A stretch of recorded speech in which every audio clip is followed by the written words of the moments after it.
Հիշեցման կարգով ուզում եմ նշել, որ 130 օրից ավելի է, ինչ Սամվել Կարապետյանը կալանավորված է եւ քննչական կոմիտեի 53 քննիչներից բաղկացած խումբը այդպես էլ չի կարողանում այդ գործով որևէ մի վերջնական վարույթային ակտ կայացնել։ Սա էլ եւս զարմանալի է, ինչի համար, որովհետեւ օրինակ Միքայել Սրբազանի դեպքում նախաքննությունը կրկին ենթադրյալ կոչի դրվագով տևեց մոտ 20 օր։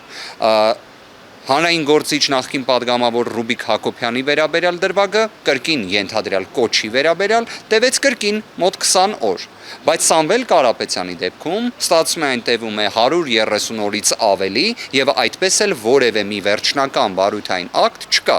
Հիմա այստեղ քրեական դատավարության օրենսգիրքը գալիս է մեզ օգնության։ Ես չեմ պատկերացնում ինչպես նշվածը չէր արձանագրվել քննչական կոմիտեի նախագահի կողմից, քանի որ քրեական դատավարության օրենսգիրքի 10-րդ հոդվածը, այդ թվում հենց օրինակ երկրորդ մասը ուղիղ մեխանիզմը նախատեսում է, թե ինչպես է հնարավոր նման վարույթին, որը արկա է Սամվել Կարապետյանի դեպքում, քանի որ այնտեղ կան նաև մի շարք անհասկանալի տնտեսական բնույթի իբրև մեղադրանքներ, որոնք ունեն մի քանի մեղադրյալներ իրենց հերթին, քրեական դատավարության օրենսգրքի վկայակոչածս հոդվածը, նշված կարգավորումը, թե ինչպես անջատել նոր վարույթի շրջանակներում կայացնել վարույթային գործողություններ, այդ թվում վերջնական գնահատական տալ եւ օրինակ ուղարկել դատարան, որովհետեւ ես այլ որևէ սպասում չունեմ քննչական կոմիտեից։ Բնականաբար, եթե վերջիններս իսկապես իրավունքի գերակայությամբ, քաղաքական, սելեկտիվ որևէ մի բաղադրիչ չունենային, ապա իհարկե